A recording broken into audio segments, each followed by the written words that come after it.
Lomba lari apakah yang tidak dapat dimenangkan oleh si pelarinya? Mau lari secepat mungkin, mau lari sekencang mungkin, dia pasti akan kalah dalam lomba lari yang satu itu. Tahukah lomba lari apa? Lari dari kenyataan hidup. Namun ini yang seringkali dilakukan oleh setiap orang ketika menghadapi kenyataan pahit di dalam hidupnya. Duka cita, perkabungan, kehilangan, mungkin kegagalan, kebangkrutan. Kenyataan-kenyataan semacam itu yang paling sulit diterima oleh orang yang mengalaminya. Dan karena tidak mau menerima, menolak mentah-mentah, dan karena menolak, ia lari jauh-jauh dari realita itu. Dan berbagai macam cara pelarian dilakukan dengan mungkin mulai mencari komunitas baru, mulai cari pelampiasan baru, mungkin mencari kedamaian-kedamaian versi baru di mana ada ketenangan, hening dan jauh dari sumber masalahnya. Namun hal ini sebenarnya tidak banyak membantu untuk seseorang bisa realistis. Karena sesungguhnya lari dari kenyataan, sejauh apapun kita lari, kita tidak pernah bisa dapat lari. Kenyataan akan terus mengejar kita. Karena dia sungguh-sungguh ada. Dia sungguh-sungguh benar. Fakta ada terjadi dalam hidup. Mau tidak mau harus diterima. Dan tahukah bahwa upaya atau energi yang digunakan untuk lari dari kenyataan itu jauh lebih besar, jauh lebih berat daripada menerima kenyataan itu dan berdamai dengan kenyataan tersebut. Kita sebenarnya sangat butuh dibantu oleh Sang Penghibur utama dalam hidup kita, yaitu Dialah yang paling mengerti. Dialah Tuhan kita yang sanggup menghibur kita. Dan penghiburan yang Dia lakukan tidak pernah mengajak kita lari dari kenyataan, tetapi Dia mau mengundang kita dan menemani kita untuk menghadapi kenyataan tersebut. Saya Nikolas Kurniawan kembali menemani dalam Sabda Tuhan hari ini dari 2 ayat pertama dalam Yohanes 15 ayat yang ke-26. Jikalau penghibur yang akan kuutus dari Bapa datang, yaitu Roh kebenaran yang keluar dari Bapa, ia akan bersaksi tentang aku. Lalu 2 Korintus 1 ayat 3-7. Terpujilah Allah Bapa Tuhan kita Yesus Kristus, Bapa yang penuh belas kasihan dan Allah sumber segala penghiburan, yang menghibur kami dalam segala penderitaan kami, sehingga kami sanggup menghibur mereka yang berada dalam bermacam-macam penderitaan, dengan penghiburan yang kami terima sendiri dari Allah. Sebab sama seperti kami mendapat bagian berlimpah-limpah dalam kesengsaraan Kristus, demikian pula oleh Kristus kami menerima penghiburan berlimpah-limpah. Jika kami menderita, hal itu jadi penghiburan dan keselamatan kamu. Jika kami dihibur, maka hal itu adalah untuk penghiburan kamu, sehingga kamu beroleh kekuatan untuk dengan sabar menderita kesengsaraan yang sama seperti yang kami derita juga. Dan pengharapan kami akan kamu adalah teguh, karena kami tahu bahwa sama seperti kamu turut ambil bagian dalam kesengsaraan kami, kamu juga turut ambil bagian dalam penghiburan kami.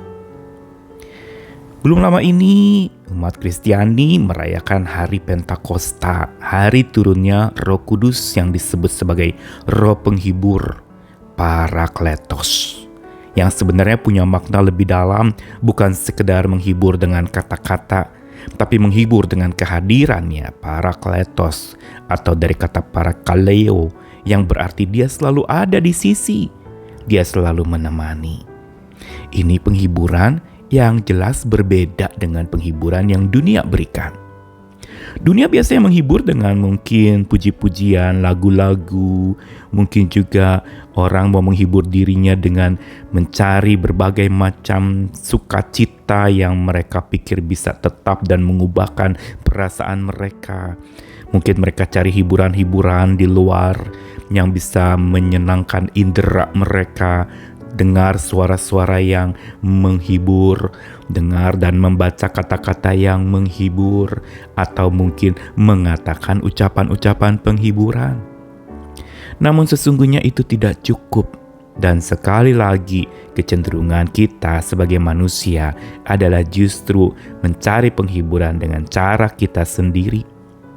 Penghiburan yang kita pikir itu pasti dan selamanya menetap di hati. Padahal sebenarnya tidak. Karena penghiburan yang berangkat dari sebuah pelarian dari kenyataan tidak akan berlangsung lama. Ketika berjumpa lagi dengan kenyataan, lelah lagi dan butuh dihibur lagi. Namun ada satu penghiburan yang kekal yang Tuhan berikan, yaitu dari Roh-Nya yang kekal, Roh kebenaran yang keluar dari Allah Bapa. Di Yohanes 15 ayat 26 mengatakan demikian. Dia akan bersaksi tentang Kristus. Dia diutus oleh Kristus, datang dari Bapa dan disebut Roh kebenaran. Apa maksudnya disebut Roh kebenaran? Menghibur dalam kebenaran. Penghiburan yang diberikan adalah penghiburan bukan orang lari dari kebenaran, tapi menghadapi kebenaran itu. Bukan lari dari kenyataan, tapi menghadapi dan menjalani kenyataan itu. Ini jenis penghiburan yang Tuhan kerjakan. Tidak mengangkat kita dari kesusahan, tapi justru menemani kita, bahkan menggendong kita, mengangkat kita untuk melalui kesusahan, bukan mengangkat kita dari kesusahan. Tapi kita seringkali maunya lolos dari kesusahan tanpa lulus atau belajar dari kesusahan itu.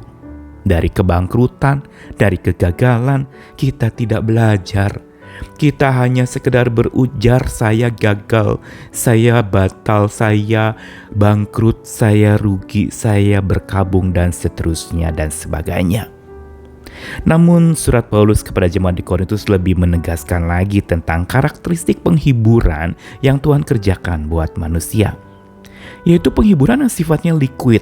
Dikatakan, terpujilah Allah Bapa Tuhan kita Yesus Kristus yang menjadi sumber segala penghiburan dan menghibur orang percaya dalam segala penderitaannya, sehingga orang itu sanggup menghibur mereka lagi yang berada dalam bermacam-macam penderitaan.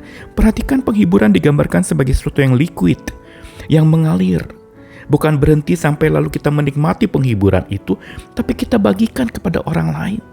Tentu saja yang kita bagikan bukan sekedar sebuah penghiburan kata-kata, tapi pengalaman bahwa ketika kita berhadapan dengan berbagai macam kesengsaraan, kita diberi kekuatan untuk menghadapinya. Karena saat kita menghadapi kesengsaraan, penghiburan dari Tuhan saat kita mohonkan, saat kita minta, itu akan dicurahkan.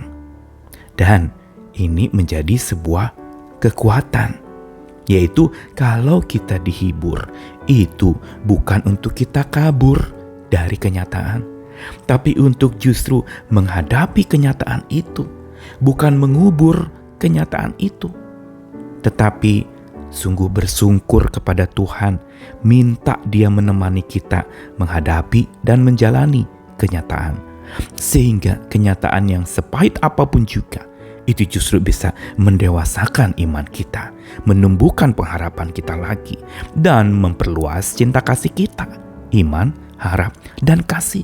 Menjadi bertumbuh justru lewat tekanan-tekanan, justru lewat iman kita sedang digoncangkan, justru lewat keputusasaan di mana tidak ada lagi pengharapan, justru pada saat mungkin kita dikecewakan, dibenci, atau mengalami masa-masa yang tanpa kasih, penuh dengan ketakutan.